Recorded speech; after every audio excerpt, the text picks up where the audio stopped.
देवत्व पर वापस, विशेष रूप से प्रदर्शित दैवीय संस्कृति बैक टू गॉडहेड वॉल्यूम 68, अगस्त 1974। उनकी दिव्य कृपा एसी भक्तिवेदांत स्वामी प्रभुपाद द्वारा एक गलत धारणा है कि कृष्ण भावनामृत आंदोलन हिंदू धर्म का प्रतिनिधित्व करता है।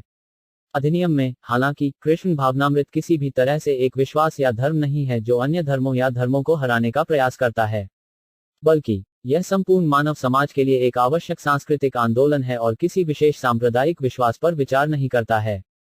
यह सांस्कृतिक आंदोलन विशेष रूप से लोगों को यह शिक्षित करने के लिए है कि वे परमेश्वर से कैसे प्रेम कर सकते हैं।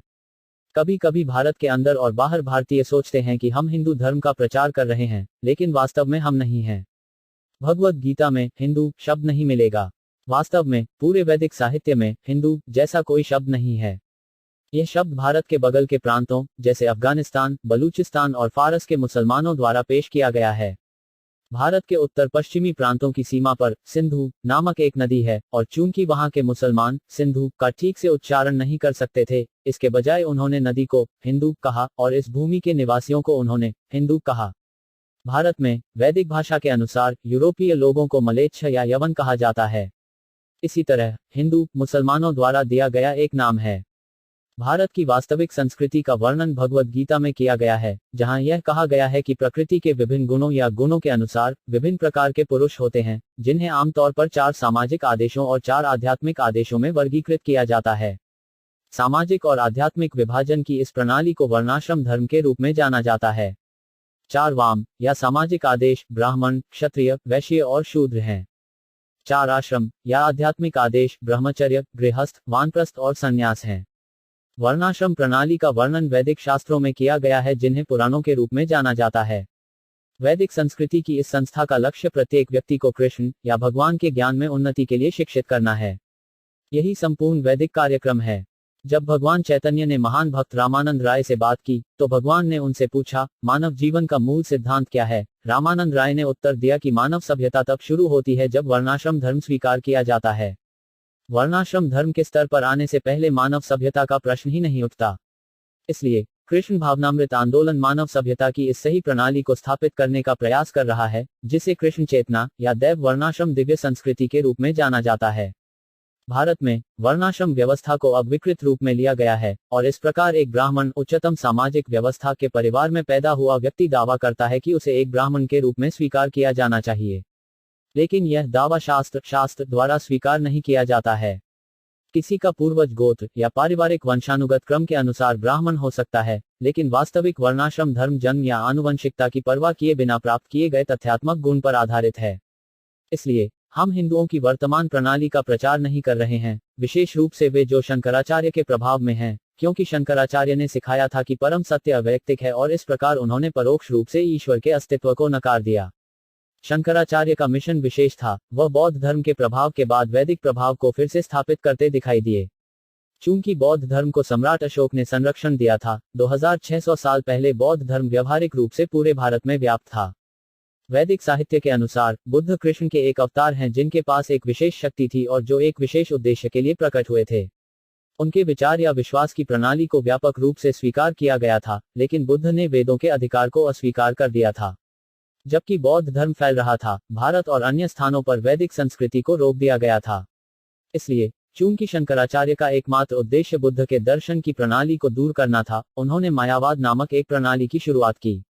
कड़ाई से बोलते हुए, मायावाद दर्शन नास्तिकता है, क्योंकि यह एक ऐसी प्रक्रिया है जिसमें कोई कल्पना करता है कि ईश्वर है।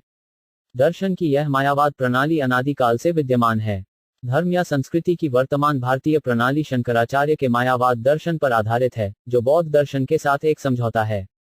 मायावाद दर्शन के अनुसार वास्तव में कोई ईश्वर नहीं है, या यदि ईश्वर मौजूद है तो वह अवैयक्तिक और सर्वव्यापी है, और इसलिए उसकी किसी भी रूप में कल्पना की जा सकती है। यह निष्कर्ष वैदिक साहित्य के अनुरूप नहीं है। उस साहित्य में कई देवताओं का नाम है जिनकी पूजा विभिन्न उद्देश्यों के लिए की जाती है, लेकिन हर मामले में परम भगवान विष्णु के व्यक्तित्व को सर्वोच्च नियंत्रक के रूप में स्वीकार किया जाता है। यही वास्तविक वैदिक संस्कृति है। कृष्ण भावनामृत का दर्शन ईश्वर और देवताओं के अस्तित्व को नकारता नहीं है, लेकिन मायावाद दर्शन दोनों को नकारता है। यह मानता है कि न तो देवता और न ही भगवान मौजूद हैं। मायावादियों के लिए अंततः सब शून्य है। वे कहते हैं कि कोई भी किसी भी अधिकार की कल्पना कर सकता है, चाहे विष्णु, दुर्गा, भगवान शिव या सूर्य देवता, क्योंकि ये आमतौर पर समाज में पूजे जाने वाले देवता हैं। लेकिन मायावाद दर्शन वास्तव में उनमें से किसी के भी अस्तित्व को स्वीकार नहीं करता है। मायावादियों का कहना है कि चूंकि कोई व्यक्ति अपने मन को अवैयक्तिक ब्रह्म पर केंद्रित नहीं कर सकता, इसलिए वह इनमें से किसी भी रूप की कल्पना कर सकता है। यह एक नई प्रणाली है जिसे पंचोपासना कहा जाता है। यह शंकराचार्य द्वारा पेश किया गया था, लेकिन भगवद गीता ऐसे सिद्धांतों को नहीं सिखाती है और इसलिए वे आधिकारिक नहीं हैं। भगवद गीता देवताओं के अस्तित्व को स्वीकार करती है। वेदों में देवताओं का वर्णन किया गया है और उनके अस्तित्व को नकारा नहीं जा सकता है, लेकिन उन्हें शंकराचार्य के अनुसार समझा या पूजा नहीं किया जाना चाहिए। भगवद गीता में देवताओं की पूजा का खंडन किया गया है। गीता स्पष्ट रूप से कहती है, कमैस्तैस्तेर हर्ता ज्ञान प्रपद्यन्ते न्या देवता तम नियम अस्थय प्रकृति नियता स्वयं। जिनके मन भौतिक इच्छाओं से विकृत हैं, वे देवताओं के प्रति समर्पण करते हैं और अपने स्वभाव के अनुसार पूजा के विशेष नियमों और विनियमों का पालन करते हैं।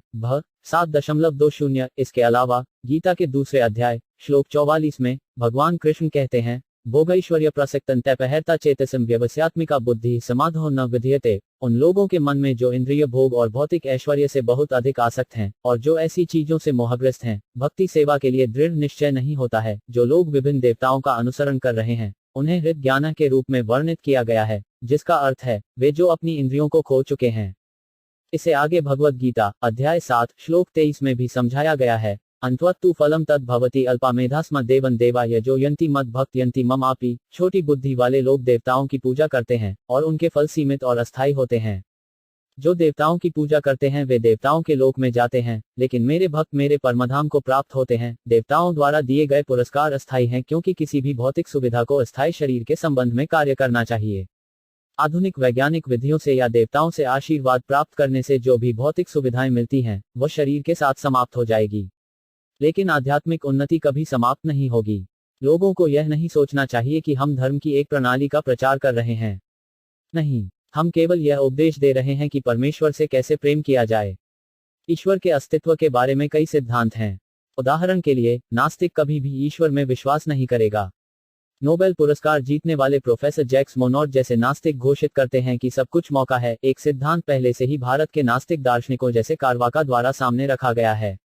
तब अन्य दर्शन, जैसे कर्म मीमांसा दर्शन, स्वीकार करते हैं कि यदि कोई अपना काम अच्छी तरह और ईमानदारी से करता है, तो परिणाम स्वतः ही आ जाएगा, बिना किसी को भगवान का उल्लेख करने की आवश्यकता के।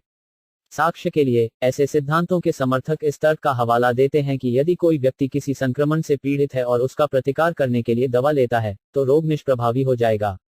लेकिन इस संबंध में हमारा तर्क यह है कि यदि कोई मनुष्य को सर्वोत्तम औषधि दे भी दे तो भी उसकी मृत्यु हो सकती है। परिणाम हमेशा अनुमानित नहीं होते हैं। इसलिए एक उच्च अधिकारी, देव नेत्रेना, एक सर्वोच्च निदेशक है। नहीं तो धनी और धर्मपरायण का पुत्र गली में हिप्पी कैसे हो जाता है, या जो बहुत परिश्रम करता है और धनवान हो जाता है, उसका चिकित्सक कहता है, अब तुम कुछ भी न खाओ, केवल जौ का पानी खाओ। उद्धरण चिन्ह प्रश्नवाचक चिन्ह। कर्म मीमांसा सिद्धांत मानता है कि दुनिया ईश्वर की सर्वोच्च दिशा के बिना चल रही है। ऐसे दर्शन कहते हैं कि सब कुछ वासना काम है तुक से होता है। वासना से पुरुष स्त्री की ओर आकर्षित हो जाता है और संयोगवश काम वासना हो जाती है और स्त्री गर्भवती हो जाती है। वास्तव में महिला को गर्भवती करने की कोई योजना नहीं है, लेकिन एक प्राकृतिक क्रम से जब एक पुरुष और एक महिला एक हो जाते हैं, तो परिणाम उत्पन्न होता है। नास्तिक सिद्धांत, जिसे भगवद गीता के 16वें अध्याय में असुरिक या आसुरी के रूप में वर्णित किया गया है, वास्तव में प्राकृतिक आकर्षण से उत्पन्न संयोग के कारण सब कुछ इस तरह से चल रहा है। यह आसुरी सिद्धांत इस विचार का समर्थन करता है कि यदि कोई बच्चों से बचना चाहता है, तो वह गर्भनिरोधक विधि का उपयोग कर सकता है। वास्तव में, हालांकि, हर चीज के लिए एक महान योजना है, वैदिक योजना। वैदिक साहित्य इस बारे में निर्देश देता है कि पुरुषों और महिलाओं को कैसे एकजुट होना चाहिए, उन्हें बच्चे कैसे पैदा करने चाहिए और यौन जीवन का उद्देश्य क्या है। कृष्ण भगवद गीता में कहते हैं कि वैदिक आदेश द्वारा स्वीकृत यौन जीवन या वैदिक नियमों और विनियमों के निर्देशन में यौन जीवन प्रामाणिक है और उन्हें स्वीकार्य है। लेकिन मौका सेक्स लाइफ स्वीकार्य नहीं है। यदि संयोग से कोई यौन रूप से आकर्षित होता है और बच्चे होते हैं, तो उन्हें वर्ण संकर, अवांछित आबादी कहा जाता है। वह निचले जानवरों का तरीका है, यह मनुष्यों के लिए स्वीकार्य नहीं है। मनुष्यों के लिए एक योजना है। हम इस सिद्धांत को स्वीकार नहीं कर सकते कि मानव जीवन की कोई योजना नहीं है, या यह कि सब कुछ संयोग और भौतिक आवश्यकता से पैदा हुआ है। शंकराचार्य का सिद्धांत कि कोई ईश्वर नहीं है और कोई भी अपने काम के साथ आगे बढ़ सकता है और समाज में शांति और शांति बनाए रखने के लिए किसी भी रूप में भगवान की कल्पना कर सकता है, यह भी कमोबेश इसी अवसर और आवश्यकता के विचार पर आधारित है। हमारा तरीका, हालांकि, जो पूरी तरह से अलग है, अधिकार पर आधारित है। यह वह दिव्य वर्णाश्रम धर्म है जिसकी कृष्ण अनुशंसा करते हैं, न कि जाति व्यवस्था की, जैसा कि आज समझा जाता है। इस आधुनिक जाति व्यवस्था की अब भारत में भी निंदा की जाती है, और इसकी निंदा की जानी चाहिए, क्योंकि जन्म के अनुसार विभिन्न प्रकार के पुरुषों का वर्गीकरण वैदिक या दैवीय जाति व्यवस्था नहीं है। समाज में पुरुषों के कई वर्ग हैं, कुछ पुरुष इंजीनियर हैं, कुछ चिकित्सक हैं, कुछ रसायनज्ञ हैं, व्यापारी हैं, व्यवसायी हैं, इत्यादि। वर्गों की ये किस्में जन्म से नहीं, बल्कि गुणवत्ता से निर्धारित होती हैं। वैदिक साहित्य में जाति दर जन्म व्यवस्था जैसी कोई चीज स्वीकृत नहीं है और न ही हम इसे स्वीकार करते हैं। हमें जाति व्यवस्था से कोई लेना देना नहीं है, जिसे वर्तमान में भारत में जनता द्वारा भी खारिज किया जा रहा है।